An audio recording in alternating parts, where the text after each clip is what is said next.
से कम लोग जानते हैं, जोरबा दी ज़ैन के नाम से लोग ज्यादा जानते हैं। मैं सोच रहा था कि यार जैसे इन्होंने बोला पब्लिक स्पीकिंग के बारे में बताओ, सेल्स के बारे में बताओ, मोटिवेशन के बारे में बताओ। मैं बहुत सारे सेमिनार्स देता रहा हूं, पर आज मैं कुछ दिल की बात शेयर करना चाहता हूं। सुनना चाहेंगे आप? मतलब कुछ बनावटीपन नहीं शेयर करूंगा, ऑथेंटिक चीजें।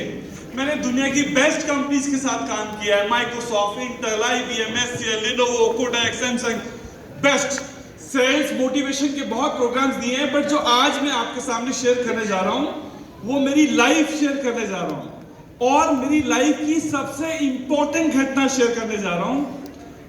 सुनना चाहेंगे? आप में से कितने लोग हैं जो बहुत अमीर बनना चाहते हैं? कितने लोग हैं जो बहुत बड़ी गाड़ी चाहते हैं? और कितने लोग हैं जो बहुत बड़ा घर चाहते हैं?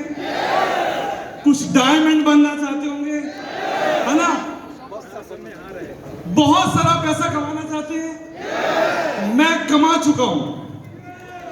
यूट्यूबर, मतलब मेरे करोड़ों फॉलोअर्स हैं। मतलब अभी पिछले 2 साल में करीब 16 करोड़ लोगों ने मेरे वीडियोस देखे हैं।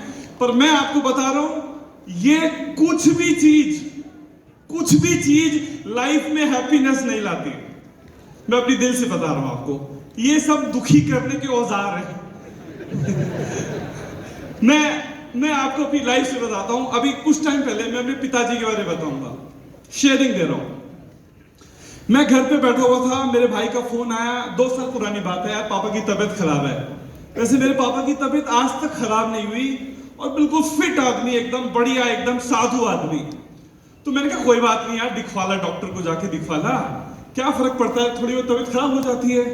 तो दिखवाया, 2 दिन 4 दिन, अभी महीना बीत गया है। हम अलग रहते हैं, मेरे फादर अलग रहते हैं। दिखाने के बाद अभी पापा की तबीयत ठीक नहीं हो रही है मेरे। अब दिखवाया, धीरे धीरे पता चला फादर के पेट में अल्सर है। क्या है? अल्सर है। तो बड़ा दुख हुआ यार। मैंने कहा फादर को तो आज तक तबीयत खराब ही नहीं हुई मेरे, और इनको अल्सर हो गया। तो बड़ा टेंशन चल रही है घर के अंदर। अब डॉक्टरों को दिखवाना शुरू किया।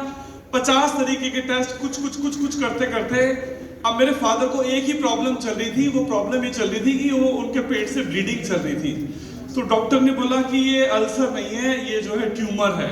अब जो है जान थोड़ा और आफत में आ गई है। पूरा परिवार हम लोगों का टेंशन में है, दुखी है, और समझ में नहीं आ रहा यार करें क्या। मतलब इतने प्यारा व्यक्ति, इसको मतलब समझ ट्यूमर हो गया है। और कोरोना वेव 2 के आने से पहले की बात बता रहा हूं मैं आपको। तो मैक्स हॉस्पिटल के अंदर हमने बात की, मेरे यार दोस्त हैं काफी, उन्होंने बोला यार मैक्स में दिखवाते हैं, करवाते हैं। उनकी एक ऑपरेशन की डेट डिसाइड हुई, और ट्यूसडे को ऑपरेशन है। डॉक्टर ने बोला भाई कोरोना का टेस्ट कराना जरूरी है। तो मैंने कहा चलो करवा देते हैं टेस्ट। संडे को रिपोर्ट आई कि फादर को कोरोना पॉजिटिव हो गया है। और अब रिपोर्ट क्या है समझ में नहीं आ रहा, पर सारे उनको डेली ब्लड चढ़ाना पड़ रहा था हम लोगों को। हफ्ते में 10 दिन, मतलब उस समय 10 दिन में एक बार ब्लड चढ़ाना पड़ता था उनको। ब्लड चढ़ाने के लिए हम जा रहे हैं, उनका ब्लड कम हो गया है, 5-6 की रेंज में आ गया है। कोई भी हॉस्पिटल ब्लड चढ़ाने को तैयार नहीं है, क्योंकि उनकी रिपोर्ट पॉजिटिव है। बड़ा परेशान। हमने पिताजी को नहीं बताया कि भाई आपको जो है कोरोना हो गया है, रिपोर्ट में तो आई गया है कम से कम। अब 1-2 दिन उनकी तबीयत और खराब हो रही है। बहुत सारे हॉस्पिटल्स में हमने ट्राई किया, कोई लेने को तैयार नहीं। मेरी सिस्टर सरकारी जॉब में है, उसने बोला एक काम कर, GTB में चलते हैं, मेरी जान पहचान है, वैसे लग तो रानी है फादर को ज्यादा कोरोना। मैंने कहा ठीक है। मैंने गाड़ी में बिठाया, उनको मैंने PPE किट पहनाई, और गाड़ी के शीशे खोले, उनको लेके चल पड़ा। अच्छा, पिताजी को पता ही नहीं था, बड़े कमजोर दिल के व्यक्ति हैं यार, कोरोना पता चल जाएगा घबरा जाएंगे। हॉस्पिटल में लेके गए, और रिपोर्ट आई कि भैया नेगेटिव है। तो उन्होंने कहा ठीक है। अब मैं बाहर निकला, मैं पिताजी को बोला, हम बुड्ढे करके बोलते हैं प्यार से, बुड्ढे, मैंने कहा बच गया, कोरोना नहीं हुआ, चलो। उन्हें लेके मैक्स भागा, उन्हें ब्लड चढ़वा दिया, फिर ब्लड चढ़वा दिया। हफ्ते में 1 बार ब्लड, 2 बार ब्लड। 2 महीने बाद ऑपरेशन की डेट आई उनकी, और ऑपरेशन के लिए मैक्स के अंदर लेके गए। उन्होंने खोला उनकी बॉडी को, और डॉक्टर ने उस बॉडी को बंद कर दिया। डॉक्टर मेरा दोस्त था, उसने बोला इनको 4th लेवल का कैंसर है, कोई इलाज नहीं होगा।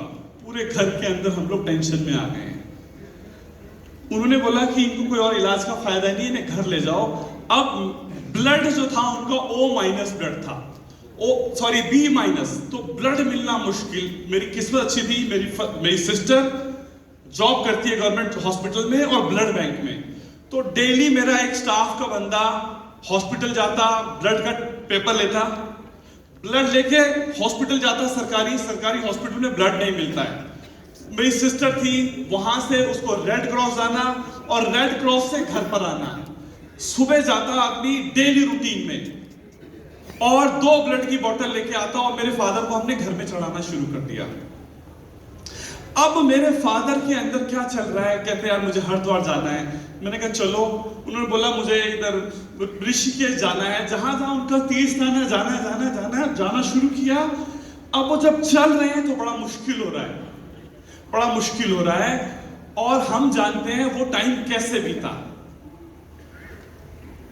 लास्ट की बात कर रहा हूं मैं। अब वो जब वो गए हैं मेरे पास, मेरे हाथों में है, और 4th लेवल का ब्लड चढ़ा हुआ, मतलब 4th लेवल का कैंसर है। जाते वक्त उन्होंने बोला बेटा, एक ही लाइन बोली उन्होंने, जीने की तैयारी मत करता रहियो, जिंदगी को जी लियो।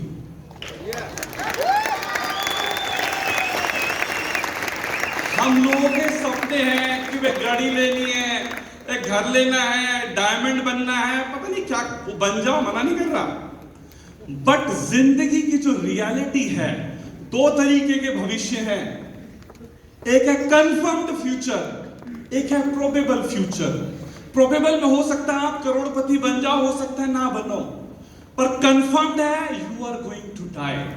मेरे पिताजी ने जब मुझसे बोला, मुझे समझ में आ गई, वो बात गहरी अंदर घुस गई। मैंने कहा ये जो भाग दौड़ चल रही है ना, कि मुझे ये करना है, वो करना है, रियलिटी में मुझे भी जाना है, और मेरे पास अगर है तो सिर्फ प्रेजेंट मोमेंट है। ये जो पल है ना, ये है रियलिटी, बाकी सब इल्यूजन है। मैं सिर्फ आपको, मेरी बात समझ में आ गई? यही पल है आपके पास जिंदगी का। वेटर की तरह, वेटर समझ में आता है, वेट कर रहे हैं समडे, पता नहीं फ्यूचर में क्या होने वाला है। वेट करते करते किसी दिन टाइम बैठ जाएगी और पछताओगे। तो ये जो पल है, इसको जी लेना अपनी जिंदगी में। तो मैं समझ, आई थिंक मैं मैसेज दे पाया हूं आपको, मुझे नहीं पता। तो ये